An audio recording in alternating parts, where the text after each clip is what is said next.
it's sizzling.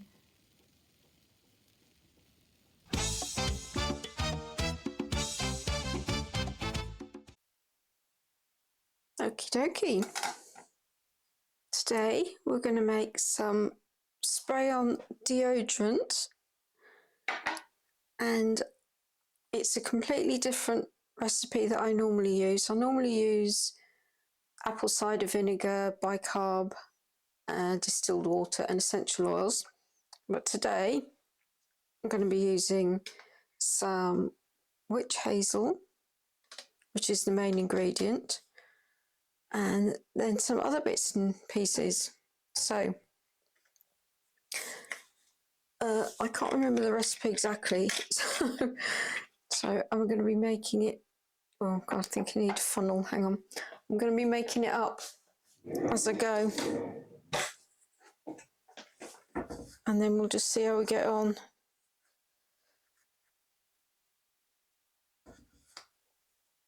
So have a little funnel. Right, it's predominantly witch hazel. So let's put half in there. Probably top it up with more in a minute. And then let's close that to be on the safe side. So I've got some magnesium oil.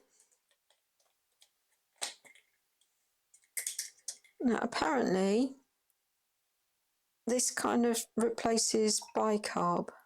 So I'm going to chuck all of it in there, all of what's left. I can reuse this bottle, so give that a wash and reuse it. I'm also going to put in some aloe vera, just because it's nice for the skin.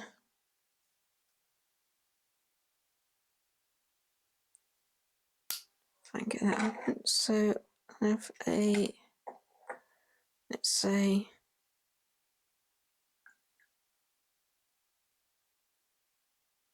a little bit of that.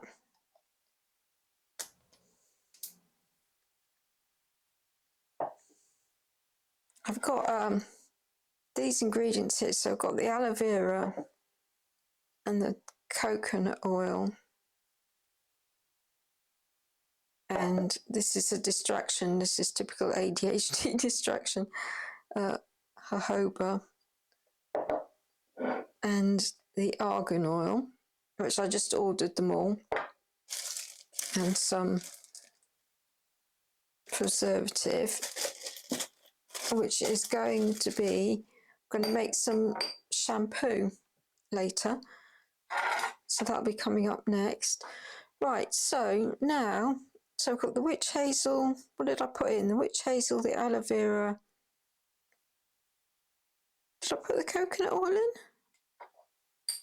No. So I'm going to put a little bit of coconut oil in as well.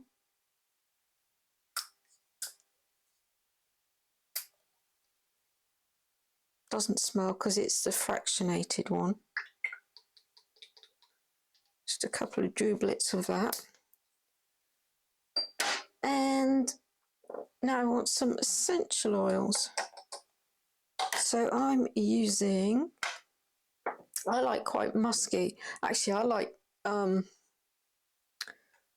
aftershaves. My favourite that I use is Halston aftershave, which after watching the Halston movie is designed on his favourite bloke's jockstrap. So that's nice to know, isn't it? My favourite smell is that I wear is sweaty jockstrap. Takes a while to drip out.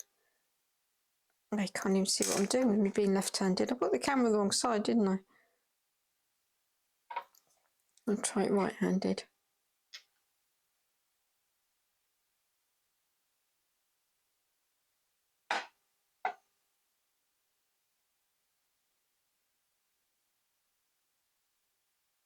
Now I've lost count.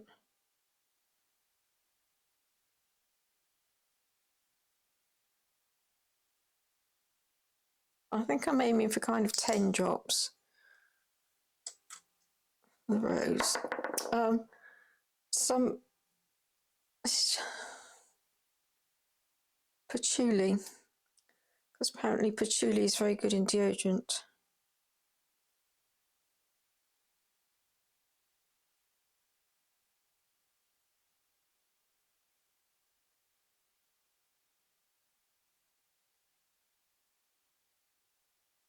That's taking ages in a day, isn't it?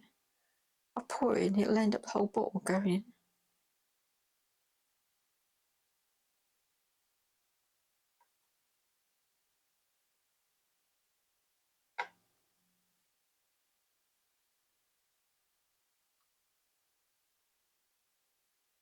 Yes, that definitely smells of patchouli now. And then Lang Lang, just for some magic. If you know, you know.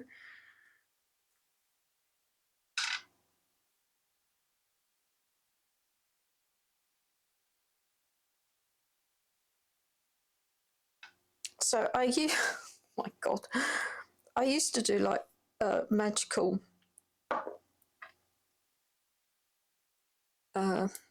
what they're called, smells, and some cedarwood for magical purposes. And I made this one that was really quite intense. Don't use narcissi. Oh, for God's sake. What are you going to attract? Narcissist. Anyway, what was the other thing I used? I used something that was really heavy, and because I wanted a big love. Anyway, it was hilarious if it wasn't so scary. I was in the office at work, and I was just telling them about this magical incense that I'd made, and I literally got it and I put a little bit on like that, and like the minute I went like that, the phone rang, and it was this guy that had been like tried to hunt me down, and I literally just moved, new job and everything. I'd only been there about a week, and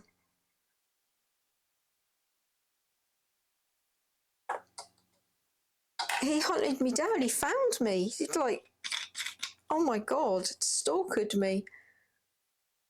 And then, and on the phone, I was shell shocked. And he was going, oh, we've always meant to be together, and I left my wife because I want to be with you. And it was like, this is somebody that I just knew. I didn't know that well. We didn't have a thing. It was, I was just like a polite friend, friendly with him and his wife both together.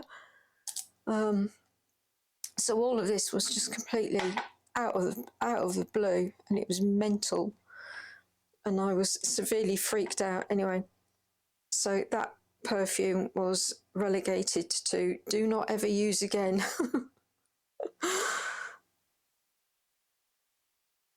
Right, this has got, because these are new bottles, they've got this seal thing on them. Right, mix that up. I've been talking, I don't even know what I've put in it. That's just typical, isn't it? I'll have to, right, let's have a look.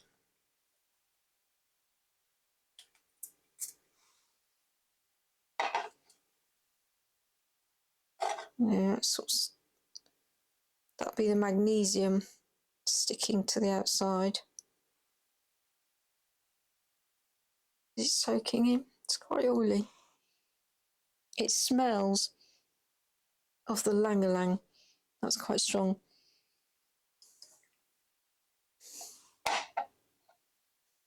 But anyway,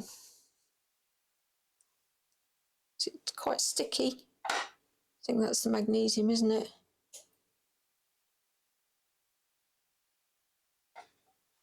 Yeah, we'll see how we get on. I'll let you know if I'm still stinky.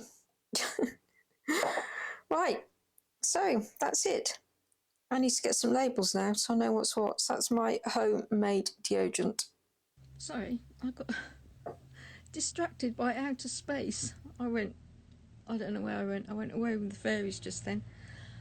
Okay, so this rather fabulous thing, coat, jacket, whatever, is a St. Michael blue vinyl. It's like a mottled blue vinyl jacket coat with, look at that dagger collar, that's amazing. So it's quite lightweight, and it would be absolutely fantastic for festivals. And just sling it on and all the water and the stuff will just fall off, basically. You can just wipe yourself down with a wet sponge. But look at this amazing dagger collar. Now it is on the inside of the collar, it is cracking a little, and just around the edges, but it's still, you know, it's still flexible and vinyl-y and bendy, so you know, you can still move in it. It does have all the buttons, I just couldn't be bothered to fasten them. So, and then it's got these little pockets on the side, and then from the back, it's on the St. Michael label, it's to fit a 34 chest. Size 12 back in the day was a 34 chest, which now it's, what is it now? Is it a 10 or is it an 8? I don't know. But the mannequin is an 8, so it's probably, the mannequin's an 8 to 10, so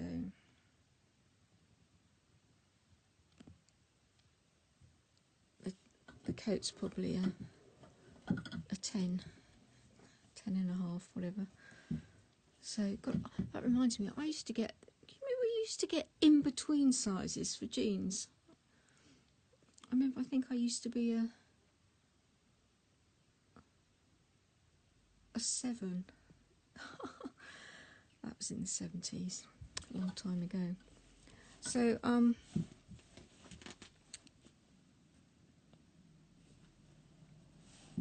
that's the inside. It is lined with that sort of poly lining, and if I can show you the label, so that's the label, sponge lightly. So yeah, so you just, and that's the cracks in the collar there. Apart from that, it's in very, very good condition. Now then, watch me faff while I try and get the next one on. I'm still here, so don't run off. I don't know whether this one is actually going to fit the mannequin, but we'll see. Let me just do her up. We'll call her Penny, shall we? You know why.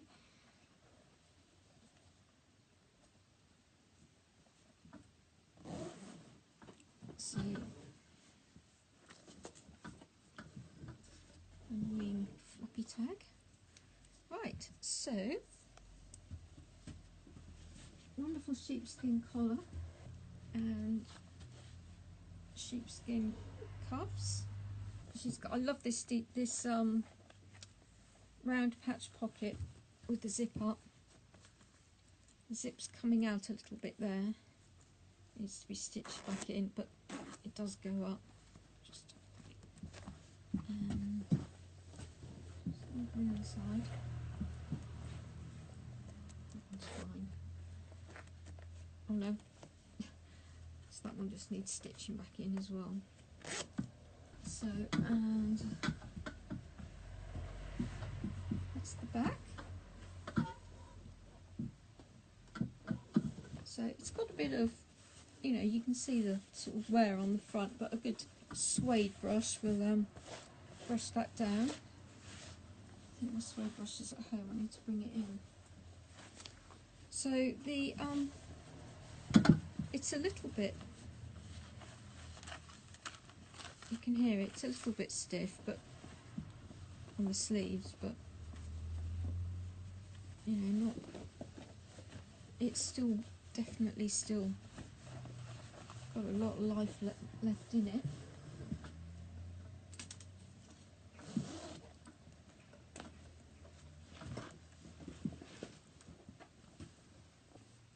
It says Gliddon's Gloves and Leatherwork, Princess Street, Yeovil. So it's local. Local to here. That's the inside. She's rather wonderful. So this is a sheepskin jacket. It's got 4 buttons down the front. It's that thick, woolly. I did think it was faux sheepskin to begin with, but it has a leather tab on the inside, so it's really thick. It does. It's a mystery to me because it does look faux, but I don't know. Maybe this is leather. Maybe it's the outer that's leather, and the inner. Because I don't think you'd be able to do that with real sheepskin. But anyway, it's fab. Whatever.